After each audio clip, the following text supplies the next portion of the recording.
Antes de poder explicar lo que representa la figura del docente en la trama educativa y las implicaciones que esto tiene en sociedad, considero necesario resaltar la importancia que alberga la educación, sus funciones y propósitos bajo los cuales se rige actualmente.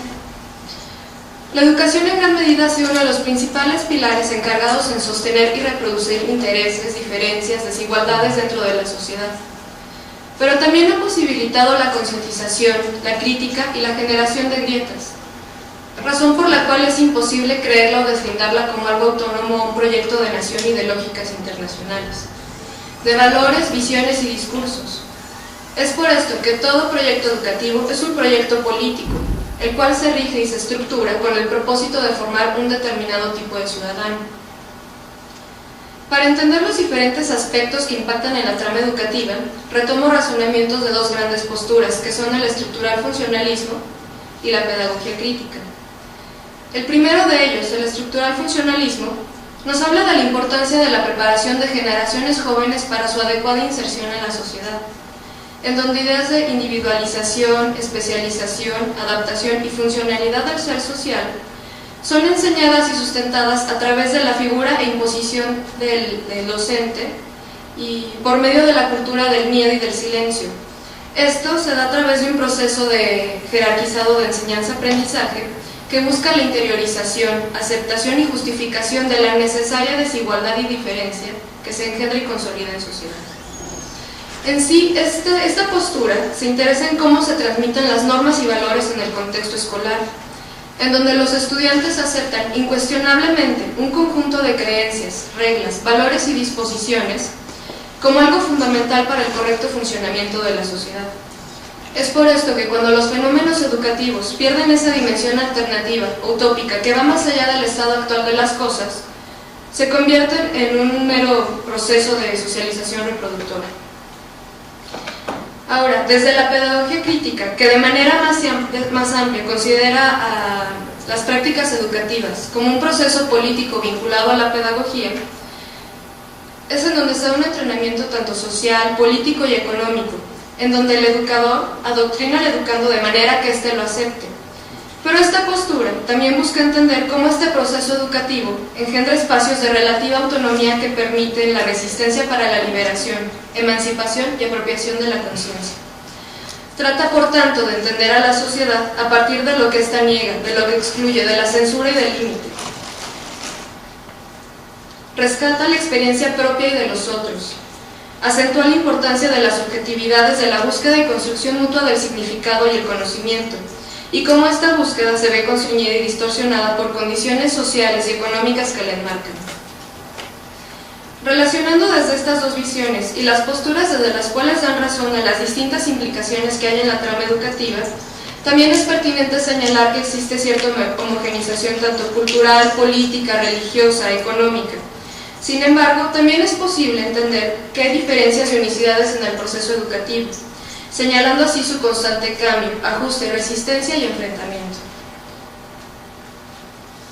A partir de esto, señalaré algunos de los aspectos en el contexto bajo el cual se ve constreñida y enmarcada la práctica educativa, para así entender el porqué de la existencia de constantes enfrentamientos, resistencias, pautas que se gestan y permiten la creación de prácticas pedagógicas alternativas. Primero parto de una crítica de la concepción de la educación como mercancía, los estándares internacionales bajo los cuales da su razón, fortaleciendo así las condiciones de subdesarrollo, modernización y democratización de la pobreza. Esta concepción ha generado el fetiche por los títulos, la escolarización sobre la educación, el estatus simbólico y el poder despótico que esto representa, en donde la escuela como institución ya no tiene la preocupación por el desarrollo de lo humano, por la creación y recreación de las ideas. Ahora sus intereses están dirigidos al desarrollo de las capacidades productivas como educación acumulativa, enciclopédica, económicamente utilitaria y desechable. Estas prácticas de índole económica están en gran medida basadas en el sistema meritocrático, donde el docente es el agente que suscita y legitima una diferenciación de clase en función de los resultados escolares, crea y permite las condiciones para la competitividad más exacerbada entre los alumnos, en la cual esta lucha individual se supone va a situar a cada uno según sus capacidades y esfuerzos, donde el estatus del alumno dependerá únicamente de su aspiración personal, señalando este problema como una índole más voluntarista que estructural.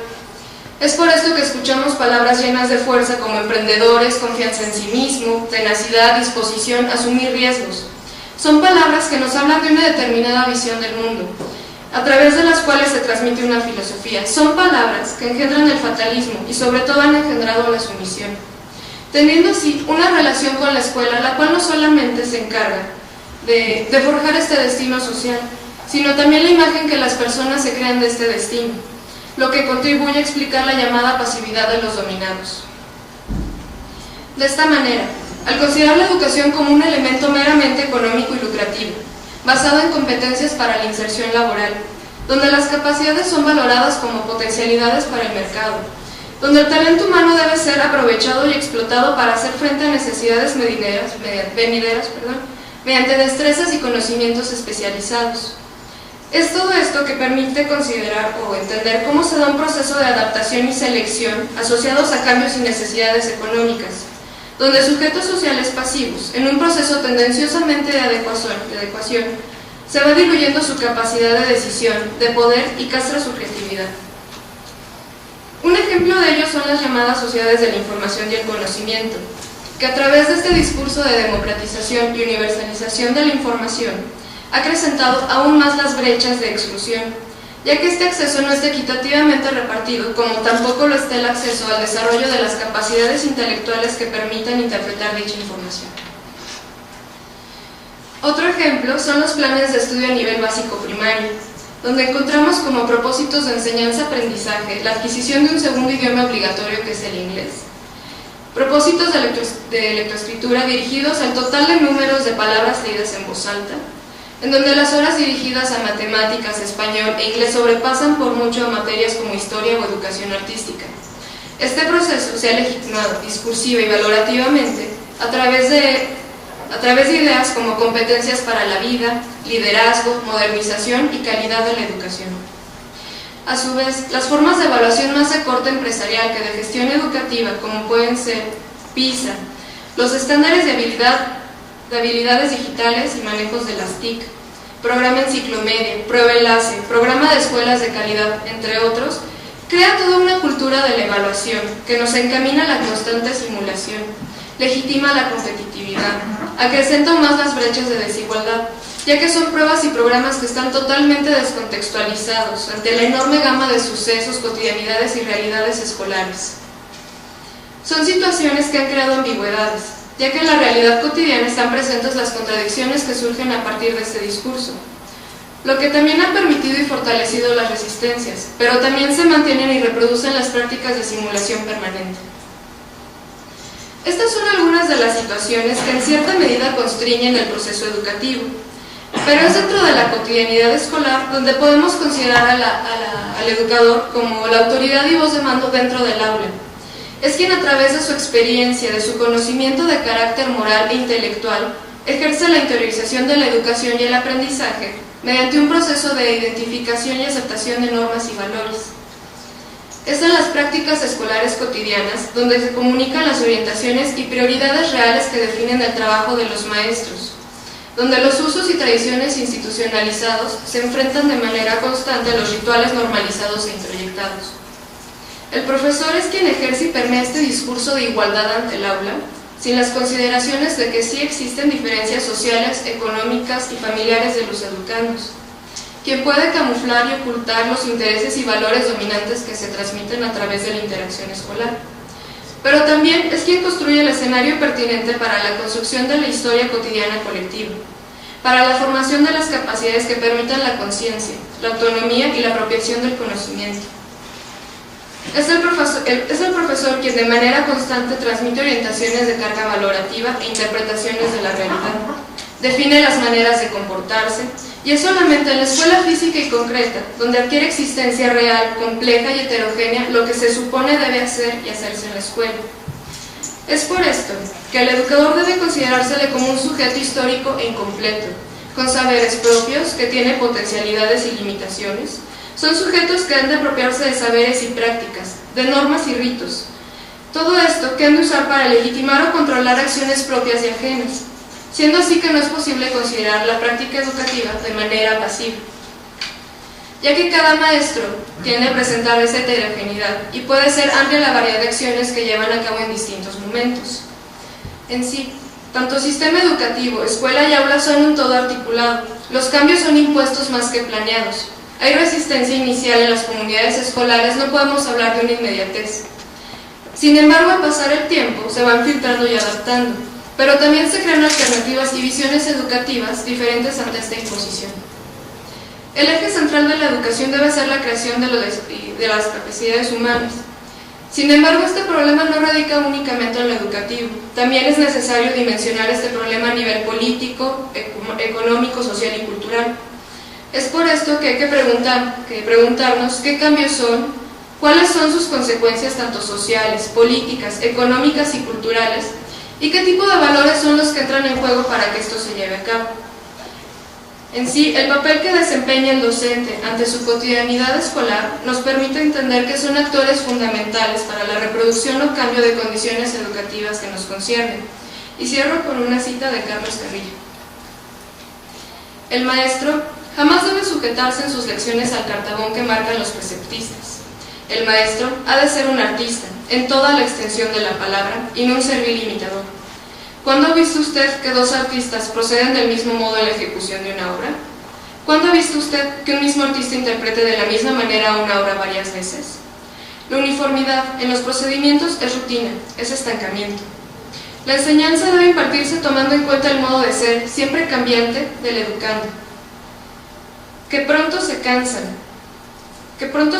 de escuchar, que si son inquietos, que si son volubles, pero también que son muy curiosos, que siempre están ávidos de preguntar y saber. Y cuando he meditado en todo esto, entro en el salón de clases, dejando en la puerta mi aspecto de hombre formal. Les hablo, identificándome, sí, esta es la palabra, identificándome con ellos y dejándoles todo mi ser.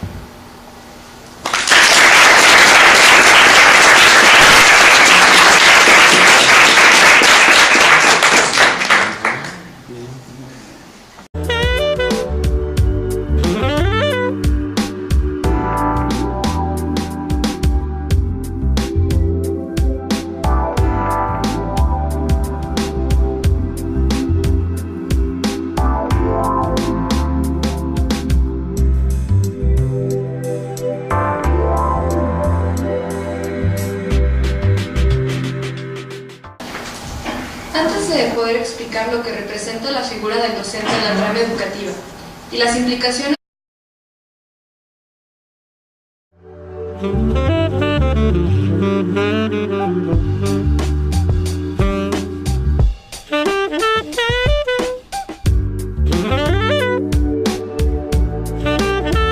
desigualdades dentro de la sociedad, pero también ha posibilitado la concientización, la crítica y la generación de grietas, razón por la cual es imposible creerla o deslindarla como algo autónomo a un proyecto de nación y de lógicas que esto tiene en sociedad. Considero necesario resaltar la importancia que alberga la educación, sus funciones y propósitos bajo los cuales se rige actualmente. La educación en gran medida ha sido uno de los principales pilares encargados en sostener y reproducir intereses diferentes